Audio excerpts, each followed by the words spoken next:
Jharkhand academic council के द्वारा जारी किया गया है ये मॉडल सेट। इसका हम पहला क्वेश्चन देखने जा रहे हैं। क्वेश्चन नंबर 1, 156 को अभाज्य गुणनखंडों के गुणनफल के रूप में लिखा जा सकता है, ये सवाल है। झारखंड एकेडमिक काउंसिल द्वारा जारी किया गया मॉडल सेट का पहला क्वेश्चन है। 156 को अभाज्य गुणनखंडों के गुणनफल के रूप में लिखा जा सकता है। 4 ऑप्शन दिए हुए हैं, उसमें से एक सही है।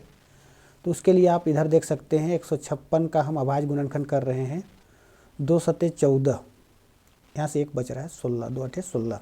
इस तरह से 2 तिया 6, एक बच रहा है 2 9 18, फिर 3 1 3, 3 तिया 9, यानी 2 2 3 13। अब इस ऑप्शन में 2 3 7 11 ये तो होगा नहीं, 2 2 3 13, यानी कि ऑप्शन नंबर बी है इसका सही जवाब।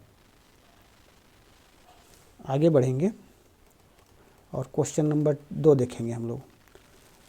क्वेश्चन नंबर 2 है 6/15 का दशमलव प्रसार कैसा है। तो आप इधर दाहिनी तरफ देख सकते हैं, मैंने बना के रखा है। 6/15 में 6 ऊपर की ओर है, 15 नीचे की ओर है। जो ऊपर की ओर होता है उसको हम इन साइड में किए, तो 15 से ये 6 छोटा है, तो इसके लिए हमको क्या करना पड़ा, पॉइंट बैठा के 0 यहाँ पर रखे और उसके बदले में 0 बैठा के पॉइंट रखे। अब इसको 60 मान के हमको सब काम करना है। 15 चौका 60 एक बार में पूरा पूरी ये कट हो जाता है, यानी बोल सकते हैं कि इसका जो दशमलव मान है वो है 0.4, जो कि एक शांत दशमलव निरूपण है। तो हम यहाँ से सही जवाब के रूप में शांत को चुनेंगे। नेक्स्ट क्वेश्चन, ये भी बिल्कुल आसान क्वेश्चन है, लेकिन ध्यान देने वाली बात इसमें होती है, यहाँ पर ये देखना पड़ता है कहीं पी वाई तो नहीं पूछ दिया, क्योंकि हमको एक्स अक्ष जो होता है ये होता है, वाई अक्ष होता है ये। तो यहाँ पर पी एक्स पूछा है, तो हमें देखना है कि ये जो ग्राफ है, यहाँ पर आप अच्छी प्रकार देख पाएंगे राइट साइड में, यहाँ पर ये जो एक्स अक्ष है उसको ये ग्राफ कितने बार काटा है, 1 2 3 4 बार काटा है। तो इसके शून्यकों की संख्या होगी 4। आगे बढ़ेंगे और अगला क्वेश्चन देखेंगे।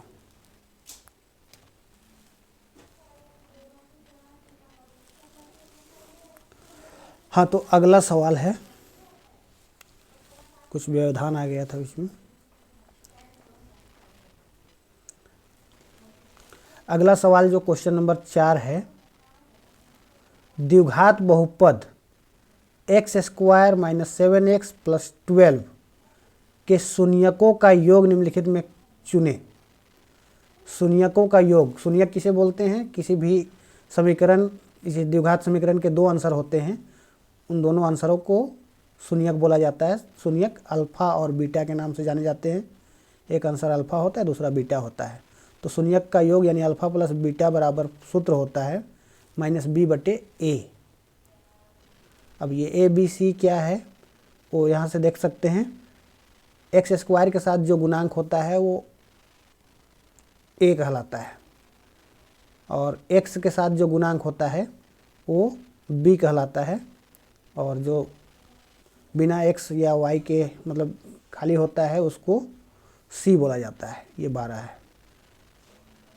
तो जो आंसर है -b/a।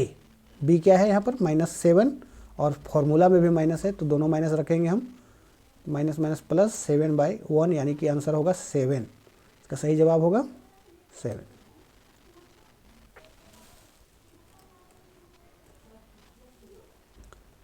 अगला सवाल है, रैखिक समीकरण युग्म a1x + b1y + c1 = 0 और a2x + b2y + c2 = 0 का कोई हल नहीं होगा।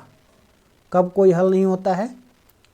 जब a1/a2 बराबर हो b1/b2 के, लेकिन c1/c2 बराबर नहीं हो, तब कोई हल नहीं होता। अभी आप लोग कुछ लोग देख चुके होंगे, तो आंसर जो दिया हुआ है उसमें इसको आंसर दिया है, जो कि बिल्कुल गलत है। प्रिंटिंग मिस्टेक हो जाता है। इसका बड़ा नमूना आपको हम पहले थोड़ा सा आगे दिखाएंगे भी। तो अभी a1/a2 बराबर b1/b2 बराबर नहीं, बराबर लिख के काटा हुआ है, बराबर नहीं। C1/C2 हो तब कोई हल नहीं होता है। और इसका जो आंसर दिया हुआ है उसमें इसको आंसर बोला है, जो कि बिल्कुल गलत है। तो बढ़ते हैं अगले क्वेश्चन में, क्वेश्चन नंबर 6। क्वेश्चन नंबर 6 है समीकरण x - y + 9 = 0 और 3x - 2y + 12 = 0। यहाँ a1 देख रहे हैं कुछ नहीं रहता तो हम 1 रखते हैं, b1 -1 रखेंगे, c1 9 रखेंगे। इसी तरह से a2 3, b2 -2 और c2 12। तो इस हिसाब से हम देखेंगे, यहाँ पर 1 है, यहाँ पर 3 है, 1/3 a1/a2 में बैठाए हैं 1/3 इसका मान और बटे इसका मान 1/3। और उसी तरह से b1 इसमें भी 1 छुपा हुआ है -1 और इसमें है -2। तो -1/-2, अगर माइनस को हम कैंसिल भी कर दें तो ये 1/2 है और ये 1/3 है, ये 1/3 है और ये 1/2 है। क्या ये बराबर है? नहीं है। तो बराबर लिख के हम बीच में से कट कर देंगे। a1/a2 बराबर नहीं b1/b2। जब a1/a2 बराबर नहीं होता b1/b2 तो उसका क्या होता है? दोनों समीकरण का अद्वितीय हल होता है, यानी अगर ग्राफ के रूप में हल करें तो दोनों की रेखाएं एक दूसरे को प्रतिच्छेद करती हैं। ये गलत का चिन्ह नहीं दिए हम, ये सही जवाब है, तो इसको मिटा देते हैं। सही जवाब है ये कि प्रतिच्छेदी होती है, यानी कि सी नंबर ऑप्शन सही है। अगला क्वेश्चन 7 नंबर।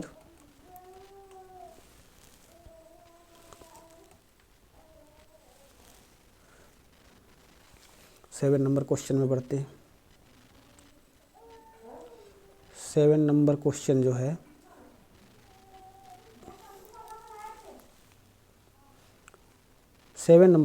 जो है देखो यहाँ पर 2x + y = 6 और 5x - y = 1। इसका हल कौन सा है? 4 ऑप्शन दिए हुए हैं। तो पहला समीकरण 2x + y = 6 हम इधर लिख चुके हैं। उसके नीचे दूसरा समीकरण को लिखे 5x - y = 1। ये प्लस y है, ये माइनस y है, ये दोनों कट गए। अब बचा क्या इधर? 5 और 2 7x और इधर 6 और 1 7। अगर दोनों को हम कट कर दिए 7 × 7 7 × 7, यानी इधर बचा x = 1। x = 1, एक आंसर आया है। अब ऑप्शन में हम इसको टैली करें, यहाँ x = 4 है, ये नहीं हो सकता। यहाँ x = 1 है, यही होगा। ये भी नहीं होगा और यहाँ पर -1 है, इसलिए ये भी नहीं होगा। तो सही जवाब कौन सा है? B number. हम लोग पढ़ रहे थे क्वेश्चन नंबर 7। अब अगला क्वेश्चन नंबर प्रिंटिंग के हिसाब से देखा जाए तो यह 9 है, जो कि गलत है। अगला नंबर होगा 8। अब जिस तरह से यहाँ एक क्वेश्चन वो टाइपिंग करने में मिस्टेक कर दिया, उसी के अकॉर्डिंग में जो आंसर है वो भी गड़बड़ हो गया है। तो जो आंसर दिया हुआ है उसको बिल्कुल नहीं मानना है और हम जो बता रहे हैं उसको मानते हुए चलिए। तो अगला सवाल है, निम्नलिखित में कौन द्विघात समीकरण है? क्वेश्चन है निम्नलिखित में कौन द्विघात समीकरण है? तो यहाँ जो सवाल दिया हुआ है x - 3 का होल स्क्वायर, ये a - b का होल स्क्वायर के टाइप का है। a - b का होल स्क्वायर निकालेंगे तो ये निकलेगा x² - 6x + 9। अब इस पार्ट का तो ये निकल जाएगा और ये पार्ट है, ये पार्ट दिया हुआ है। दोनों को कंपेयर करते हैं तो यहाँ से x² और x² तो कट जाएगा, तो बाकी कुछ जो भी बचे, लेकिन ये द्विघात समीकरण नहीं रह जाएगा। बी नंबर का ऑप्शन में भी इसको सॉल्व करेंगे तो हमें ये मिलेगा। अब इससे कंपेयर करें तो x² कट हो जाएगा, बाकी कुछ भी हो, लेकिन ये द्विघात समीकरण नहीं रह जाएगा। क्योंकि द्विघात समीकरण का मेन पहचान क्या है कि उसमें x² होना ही चाहिए। तो दोनों में x² कट जा रहा है, ख़त्म हो जा रहा है। अब तीसरे नंबर ऑप्शन पर गौर करें तो इसका हल तो यही होगा, यही चीज़ है जो इधर था।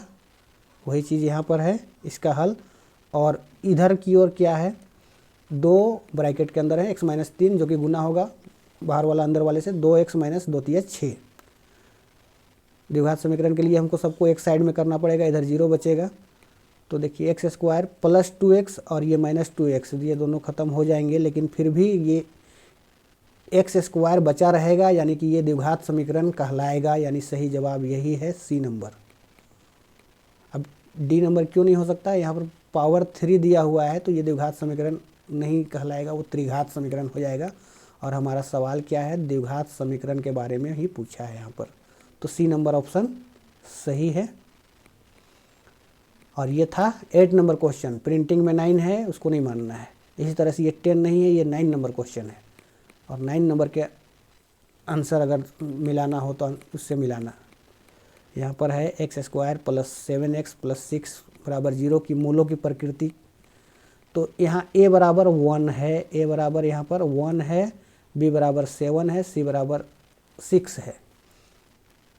1, a बराबर 1, b बराबर 7 और c बराबर 6। और जो विविक्तिकर निकालने के यानी डी का जो फॉर्मूला होता है डी निकालने का, वो होता है बी स्क्वायर माइनस 4ac। तो बी स्क्वायर, बी की जगह में क्या है, यहाँ 7 है, 7 का स्क्वायर माइनस 4, ए की जगह में 1, सी की जगह में 6, 7 का स्क्वायर 49 और इधर 4 का 4 छक 24। 49 में 24 घटाएंगे तो 25 बचेगा। और ये 25 क्या है, पॉजिटिव में है, प्लस वाला है।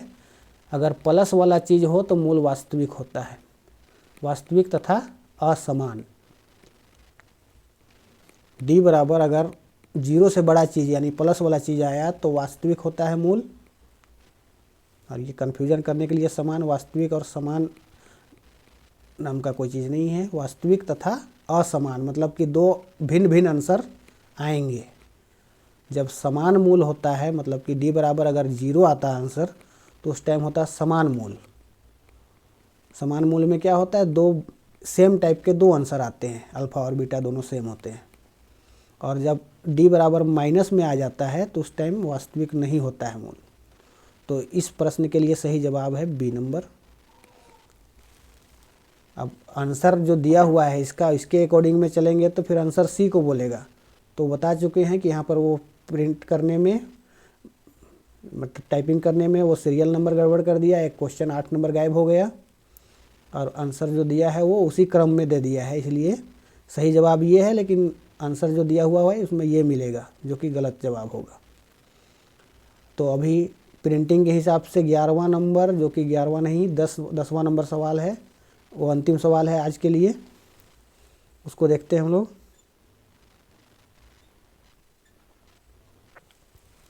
ये भी द्विघात समीकरण से सवाल है। यदि द्विघात समीकरण x square minus 4x plus के बराबर 0 के मूल समान हो तो के का मान क्या होगा। समान मूल के लिए अभी हम जस्ट बताए ऊपर डी बराबर होना चाहिए 0। तो डी बराबर फॉर्मूला क्या होता है, B square minus 4ac, B square minus 4ac इसके बराबर तो 0 होना चाहिए बोल रहा है। तो बी कितना है, क्या है यहाँ पर ए बी सी, बी की जगह में -4 है तो -4 का स्क्वायर 16 माइनस 4, ए की जगह में क्या है 1 है और सी की जगह में के है तो 4 का 4 के और बराबर इसका आंसर 0। कैसे, मूल समान बोला है इसलिए हम उसके जगह में 0 रखें। तो 16 को हम उस पार ले जाएंगे तो -16 हो जाएगा, यानी -4 के बराबर -16। दोनों तरफ का माइनस कैंसिल कर देते हैं, 4 का 4, 4 चौका 16, यानी के का मान क्या आ रहा है 4 आ रहा है, यानी सही जवाब है ये। आगे प्रश्न और भी है लेकिन इसके लिए हम अगले वीडियो में बताएंगे। तो अभी यदि आप लोगों को कोई शक है वीडियो में, कहीं पर कुछ कन्फ्यूजन है तो वीडियो में कमेंट भी करेंगे और वीडियो को लाइक कर देंगे, चैनल को भी सब्सक्राइब कर लेंगे अगर नहीं किए हैं तो। धन्यवाद।